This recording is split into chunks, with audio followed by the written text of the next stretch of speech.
그리고 이 결과는 묘하게도 자 이제 됐죠? 이제 다 썼죠? 자 그럼 이제 여기 또 지운다. 그러면 어떻게 되느냐? 세 번째 수소 원자와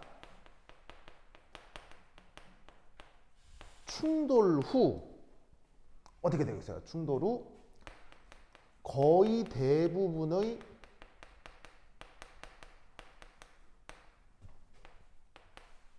운동 에너지를 전달한 전자는 결국 어떻게 되겠어요? 저기에 있는 저 군형을 빠져나오겠어요? 못 빠져나오겠어요? 힘아리가 없는 거예요. 무슨 말인지 알겠어요? 이게 뭔가 내가 슉 달리다가 달리는 힘이나 무슨 관성이 있어야 슉 갖고 저기 디텍터에 도착하지. 근데 슉 가다가 이게 수소 원자기인데 쿵 충돌하고 운동을 다 줘버린 거야. 그 운동을 주면 너 어떻게 돼? 그냥 비실 이게 있을 거 아니야. 그러면 비실 하면 그냥 여기서 쾅 하면 여기서 비실 하면 빠져나가는 게 아니라 비실 하다가 이 플러스가 그냥 포집돼서 그냥 넘어가 버리는 거지. 그러니까 여기 빠져나가겠어요? 못 빠져나가겠어요? 못 빠져나가고 여기 도착이 안 되겠죠. 도착이 안 되니까 전류가 거의 측정이 안 되는 거예요. 무슨 말 알겠죠? 굉장히 지니어스한 실험이에요. 알겠죠? 네, 굉장히 지니어스한 겁니다. 다시요. 무슨 말씀이죠? 이제 뭐냐면 그 얘는 외부 전원을 통해서 계속 전자를 공급해 주는 녀석이에요. 그게 배터리의 역할이죠. 그러면 사실은 이 배터리를 그냥 단순히 이렇게 이 배터리를 뭐라고 생각하시면 되냐면요. 저기 발전소에서 연결된 배터리라고 생각하시면 돼요. 그럼 발전소는 끊임없이 계속 전자를 공급하는 녀석이기 때문에 그 생각을 해줄 필요는 없어요. 그러니까 예를 들어서 이거죠. 전자가 그럼 어떻게 끊임없이 제공이 되느냐. 모든 전극은 접지라고 하는 게 있죠. 지구로부터 계속 이 땅으로부터 전자를 끌어들일 수 있기 때문에 그런 그 수준의 전하량 보존은 생각하지 않으셔도 돼요. 알겠죠? 그래서 이제 외부 전원을 통해서 계속 에너지와 전원을 공급하고 있는 상태이기 때문에 그거는 크게 생각하지 않으셔도 됩니다. 그러니까 여기서는 어찌 보면 전하량 보존이 맞지 않을 수도 있지만 이것을 통한 주변 전자설비, 지구 여기에서 다 전하량 보존은 완성되게 돼 있어요. 무조건 완성돼요. 알겠죠? 네. 그래서 이제 이 국한의 상황에서는 이런 해석을 할 수 있다는 거죠. 알겠죠? 그래서 어떻게 한다? 충돌 후 거의 대부분의 운동 에너지를 전달한 전자는 구멍을 빠져나가 못 빠져나가? 못 빠져나가죠.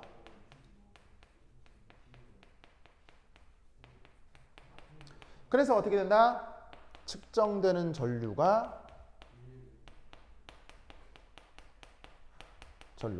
매우 약해지는 거예요.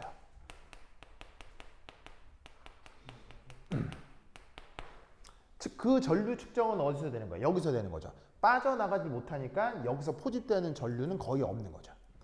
무슨 말 알겠죠? 그렇게 실험이 진행됩니다.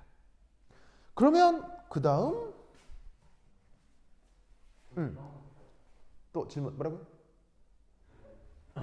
지금 알아야 되는 공식은 이거밖에 없어요. 그게 뭐냐면 전기 에너지가 운동 에너지다.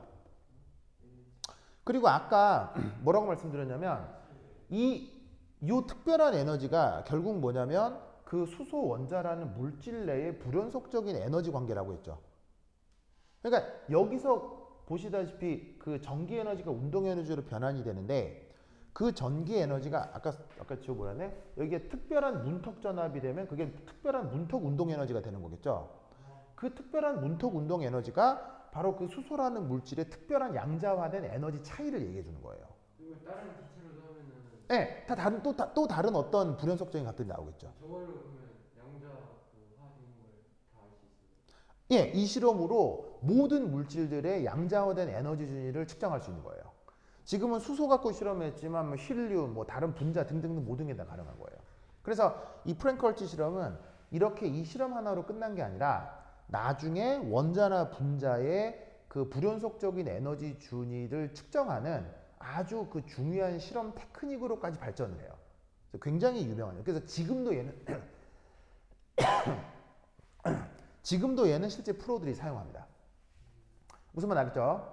그렇죠? 이제 그러니까는 1914년대처럼 이렇게 좀 소박한 기구가 아니라 지금은 어떻게 되겠어요? 되게 세련되고 그럴듯한 기구로 이게 이제 상품이 돼서 파는 거예요. 그래서 이제 전자기구 회사에서 이런 장비를 만들어서 파는 거예요. 그걸 이제 가져다가 화학과에서 혹은 물리학과에서 이제 측정용 도구로 사용을 하는 거죠. 무슨 말 알겠죠? 그래서 이제 굉장히 그 유명한 테크닉이다. 그리고 네 번째. 자, 보세요. 네 번째. 그리고 이후 가속 전압이 증가하면 다시 측정되는 전류는 증가하는 겁니다. 자, 뭔 말이냐면 자, 요 딱 문턱 전압이 딱 걸리면 그 전자가 어떻게 되겠어요? 대부분의 운동 에너지를 수소 원자한테 전달을 해주고 지는 운동 에너지 없이 질질질질 있다가 여기 포집돼가지고 이제 그냥 가버리는 거죠. 그런데 여기에 있는 이 문턱 전압보다 조금만 더 큰 그 가속 전압 운동 에너지를 제공하게 되면 그때는 또 어떻게 되겠어요? 얘가 더 강력한 운동 에너지를 갖다가 여기에 있는 문턱 운동 에너지를 전달하고 그때는 또 조금 운동 에너지가 남을 수 있겠죠. 그럼 운동 에너지 남은 애는 이제 또 다시 균형을 빠져나와서 여기 포집될 수 있다는 얘기예요. 무슨 말 알겠죠? 그러면 이 이후는 이제 또 뭔 일이 벌어지냐면 바로 이렇게 되는 거예요. 얘는 이제 남은 운동 에너지가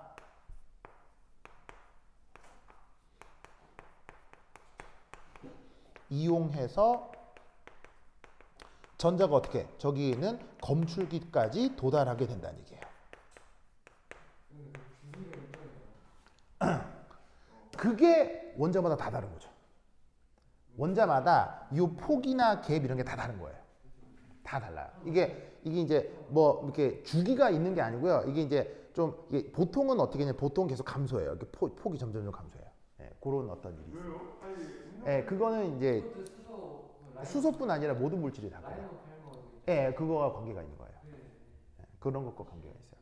이제 그거는 나중에 수소 원자 모델이나 아니면은 보호 모델을 조금 더 배우면 알 수 있는데 그 얘기는 나중에 하도록 하고요. 지금은 이렇게 불연속적인 거다란 사실을 우선 합시다.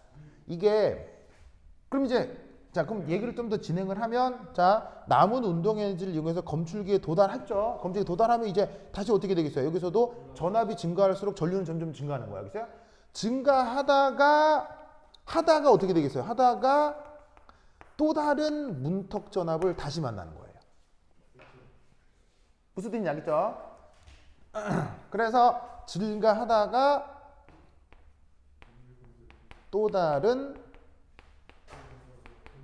문턱 전압 바로 V 스레숄드 다시가 나타나는 거예요.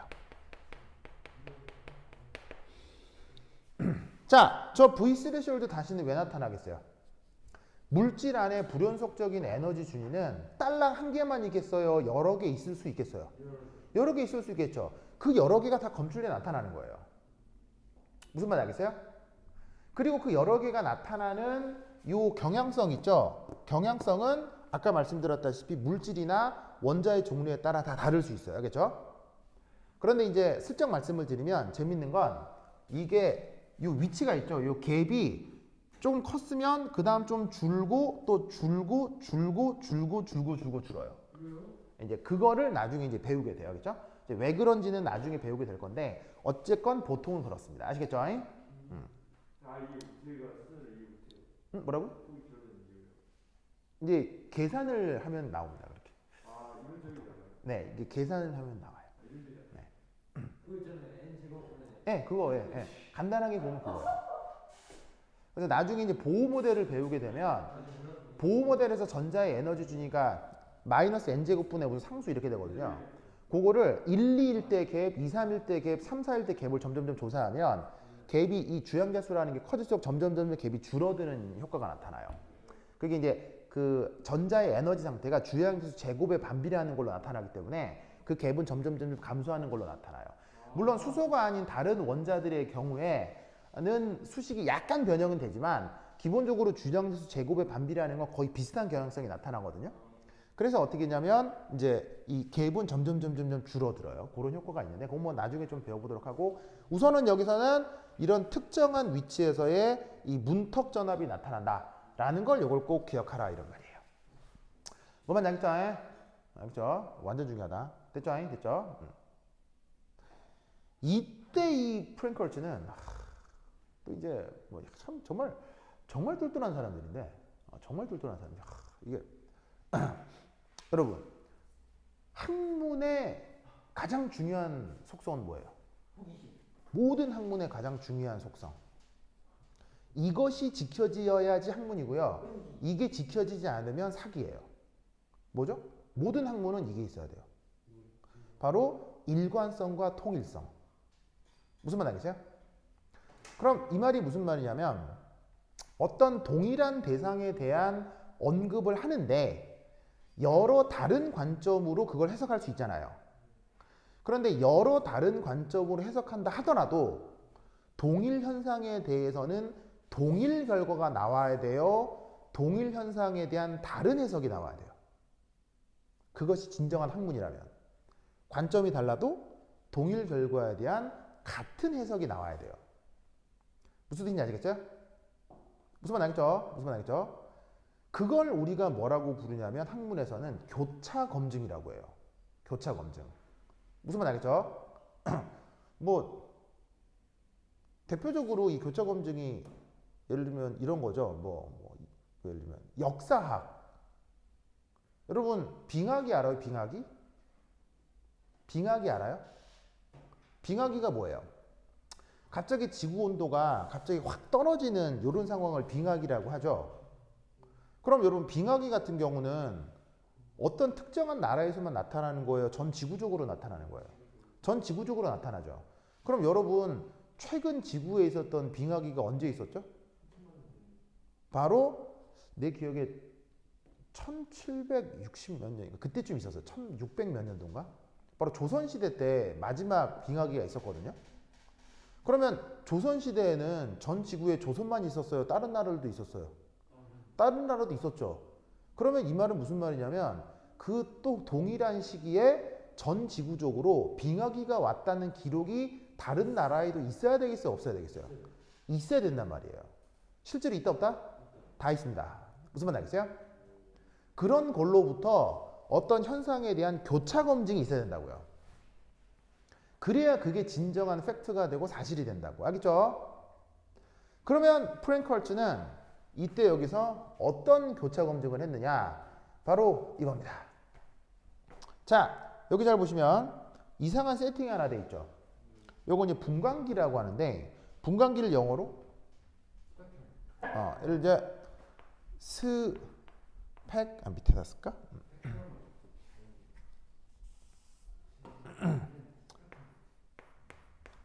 스펙트로 포토메터라고 합니다. 스펙트로 포토미터. 이걸 우리말로 이제 어떻게 번역한 거냐면 자, 미터라고 하는 어근은 그야말로 기계를 얘기하는 거예요. 기계. 그래서 어근상 미터는 무조건 기계예요. 그래서 그걸 우리말로 기자로 번역을 한 거고요. 그 다음 여기 포토라고 하는 말은 우리말로 광, 빛이에요. 알겠죠? 그 다음에 여기에 스펙트로라는 말은 어떤 뜻이냐면 얘를 분리한다 라는 뜻이거든요. 그걸 우리말로 분 이렇게 쓴 거예요. 그래서 직역하면 빛을 분리하는 장치, 그걸 분광기라고 하는 거예요. 근데 결국 빛을 분리해서 뭘 하겠다는 거냐면 바로 빛의 파장 영역대나 빛의 에너지 크기를 검출할 수 있는 기구란 얘기예요. 그걸 이 프랭크월츠는 요 진공 튜브, 그러니까 수소기체가 살짝 들어있는 진공 튜브 바깥에다가 딱 세팅을 한 거예요. 그러면 이때 어떤 일이 벌어지느냐? 이런 일이 벌어집니다. 자, 세 번째는 뭐냐면 이겁니다. 지금 이 실험에서 전자가 어떻게 된다고 했어요? 그냥 보통의 운동에너지에서는 운동에너지 전달 된다 그랬어요? 안 된다 그랬어요? 충돌을 해도 운동에너지 전달 안 된다고 했죠. 희한하게도. 근데 희한하게도 특정 운동에너지, 그걸 특정 문턱 진동수로 표현했는데 그때는 운동 에너지를 왕창 전달하고 그 전자가 운동 에너지가 전혀 없는 상태로 찔찔찔찔 와서 그냥 포집되고 끝난다고 했죠. 그런데 이때 여기서 그 운동 에너지를 받은 이 원자 입장에서 한번 생각을 해보자는 얘기예요. 아까 여기까지는 누구 입장이었냐면요. 바로 여기에 충돌해서 운동 에너지를 전달한 이 외부 전자 입장이었거든요. 그러면 이제 충돌했을 때 이 원자 입장에서는 어떤 일이 벌어지는지 살펴봐야 될 거 아니에요. 그러니까 예를 들면은 뭐 A하고 B가 싸워도 A 말만 들어봐야 돼요? 둘 다 말을 다 들어봐야 돼요? 둘 다 말을 다 들어봐야 되잖아. 그래서 어떤 일이 벌어졌을 때 지금 전자뿐 아니라 외부 여기 있는 이 원자에 대해서 어떤 일이 벌어졌는지 살펴보자는 얘기예요. 그러면 이 문턱 진동수에서 전자와 충돌을 통해 전자는 운동 에너지를 전달했고 그 덕에 원자는 그 수소 원자는 에너지를 받아들인 거 아니에요. 그때 나타나는 원자에서의 상황을 뜻하는 거예요. 자, 플러스는 원자 핵을 뜻할 거고요. 그 다음에 이렇게 이제 숑숑 그려놓은 건 불연속적인 전자의 에너지 준이라고 합시다. 뭐 아직 아직 이제 원자 내부의 에너지의 양자화 이건 자세히 다루진 않았지만 뭐 결국 양자화 돼 있다고 쳤을 때 전자가 존재할 수 있는 에너지 궤도가 이렇게 양자화 돼 있다고 칩시다. 그러면 이 전자가 원자에게 가깝게 붙어서 안정하게 존재할 수 있는 상황에서 갑자기 이 전자가 이게 이제 바로 외부 전자인 거예요. 외부 전자가 하필 V 스레시홀드 특정 문턱 진동수로 문턱 전압으로 가속된 전자가 슝 날아왔더니 여기 있는 전자를 쾅 하고 때린 거예요. 그럼 쾅 하고 때리고 나서 이 전자는 어떻게 되겠어요? 이 외부 전자는 바깥쪽으로 튕겨나가고, 알겠죠? 이게 이제 나중에 어디로 가는 거예요? 얘가 나중에 검출기로 얘는 날아가는 거고요. 이 내부에 수소 원자 하나에 있었던 이 전자가 있겠죠. 이 전자는 어떻게 되겠어요? 약간 안정한 상태에서 약간 불안정한 상태도 위치를 옮길 수 있다 이런 얘기예요. 무슨 말 알겠죠? 그래서 지금 궤도를 지금 여러 개 있을 수 있는데 그 중에 두 개만 그려서 하나는 상대적으로 더 안정한 궤도고요. 나머지 하나는 바깥쪽에 있는 건 좀 더 불안한 전자의 에너지 준위를 할 수 있는데 상대적으로 안정한 쪽에서 불안한 쪽으로 수소 원자 전자가 이렇게 전자 전이를 할 수 있다 이런 얘기예요. 무슨 뜻인지 아시겠죠? 그래서 이 문턱 전압의 외부 전자랑 충돌을 하게 된 수소 내부의 전자는 이렇게 안정한 상태에서 약간 불리한 상태로 약간 전자 전이를 할 수가 있는 거예요. 무슨 말 알겠죠? 그런 다음 어떤 일이 벌어져야 될까요? 얘는? 계속 불안정한 상태로 있어야 될까요? 아니면 그 다음 어떤 일이 벌어져야 될까요? 그렇지. 바로 다시 안정화돼야 되겠죠? 그게 어떻게 되느냐? 요렇게. 자, 이렇게 불안정하게 더 그 고에너지 상태로 존재하게 되는 이 전자가 이 상태를 유지하는 게 아니라 뭐라고 그랬어요? 다시 안정화된다고 했죠. 그럼 다시 안정화되는 방법은 뭐예요? 자기가 가지고 있는 에너지를 일부 내어놓아야 되겠죠. 그러면서 어떻게 되냐면 이 전자가 여기서 짜자자자잔 이렇게 빛을 방출하게 되는 거예요. 빛을 방출해서 다시 안정화가 되면 이 전자가 어떻게 되겠어요? 다시 원래 안정한 상태로 내려올 수가 있는 거예요. 네, 질문해 보세요. 아, 여기서 얘는 만약에 제가 가지고 있는 운동 에너지가 정확한 V 스레시홀드라면 검출기로 향하지만 검출기까지 못 가고 포집이 될 거고요. V 스레시홀드보다 약간 더 크면 진짜로 빠져나와서 검출기까지 간다는 얘기죠. 무슨 말 알겠어요? 그러니까 이제 여기서 아까 이 전자는 외부에서 공급이 될 때 문턱 전압이거나 문턱 전압보다 조금 이거나 조금 큰, 알겠어요? 그런 걸 얘기를 하는 거죠. 그거는 한번 충돌하고 나서 VTHR에 뺀 거예요. 그렇죠. 그럼 얘는 이제 운동 에너지를 충분히 잃은 녀석이죠. 잃어서 완전히 잃어버리면은 못 가고 포집될 거고 조금 남으면 간다. 그 전자를 얘기하는 거예요. 그래서 지금 여기 이게 찔찔찔 전달하건 거의 못하건 그 전자를 지금 여기서 이렇게 표현한 거죠. 그런데 이때 이 외부 전자가 검출기로 가건 말건 관계없이 이 원자 내부에서는 이 들뜬 전자가 다시 안정한 상태로 내려올 수 있을 거란 말이에요. 그때 뭐가 나타날 수 있다? 이렇게 빛이 방출된단 말이에요. 무슨 말 알겠어요? 그 빛이 여기서 이렇게 빛이 새어나온단 말이에요. 그걸 이 분광기로 측정했단 말이에요. 무슨 말 알겠어요? 그래서 이렇게 불안정했던 전자가 다시 안정해지면서 빛을 방출할 수 있는데 그게 진짜로 이 유리로 된 실험기구 외부 쪽으로 뭔가 훤하게 빛이 나온단 말이에요. 예. 그러니까 사실은 프랭크헐츠들이 어떻게 했을 거냐면 처음에는 이 세팅까지는 생각을 못 했을 거예요. 근데 실험을 하면 여기서 뭔가 이렇게 뭔가 부가 빛이 나오거든요. 이렇게 뭔가 이게 뭔가 훤해지거든요. 그러니까 이게 뭐지 이랬을 거 아니야. 그래서 그 이후에 실험을 하다가 바깥에다가 분광기를 딱 갖다 건 거라 이런 말이에요. 무슨 뜻인지 아시겠죠? 알겠죠? 그래서 여기서 나오는 이 빛을 분광기를 통해 실제로 측정을 하게 된 거다 이런 말이죠. 아시겠죠? 어떤 사람인지 알겠어요? 이때 또 기가 막히게도 바로 자연과학에서 가정하는 그 보존 법칙이 있죠. 4대 보존 법칙이 있죠. 에너지 보존, 질량 보존, 운동량 보존, 전하량 보존. 알겠죠? 여기서도 뭐가 나타난다? 바로 에너지 보존이 나타난다는 얘기예요. 자, 여러분, 외부 전자에 의해서 공급된 운동 에너지 뭐로 표현돼요? 외부 전자에 의해서 공급된 운동 에너지 어떻게 표현돼요? 바로 EB 스레시홀드. 알겠죠? 가 뭐가 되죠? 2분의 1 ME V 제곱 스레시홀드. 이렇게 표현된다고 했죠. 이때 방출되는 빛 에너지 이게 이제 어떻게 표현되냐면 여러 가지로 표현될 수가 있는데 바로 Hν 혹은 램다분의 HC 이렇게 표현될 수가 있습니다. 아시겠죠? 그런데 여기서 에너지 보존이 성립한다는 얘기는 누구하고 누가 같다? 바로 얘하고 얘가 같아진다는 얘기입니다. 무슨 말 알겠죠? 그러니까 보세요. 자, 이 스레시홀드라고 하는 건 내가 측정하는 거예요? 측정 안 하는 거예요? V 스레시홀드는 내가 측정해서 이렇게 알 수 있는 거 아니에요?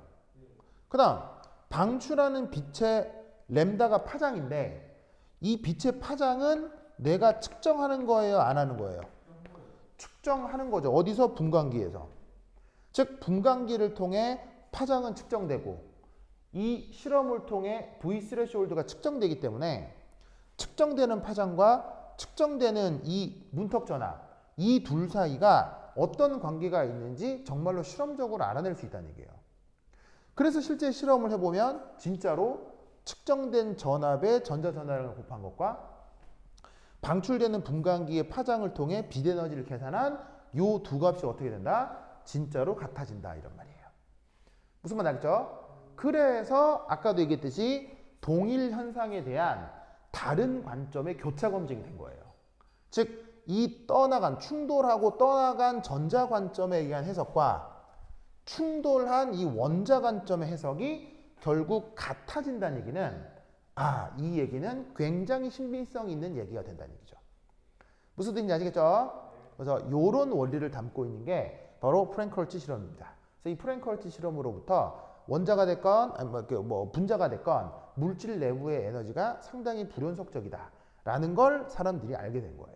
아시겠죠? 아주 중요한 실험이다라는 걸 꼭 기억하고 내용을 잘 알아두시기 바랍니다.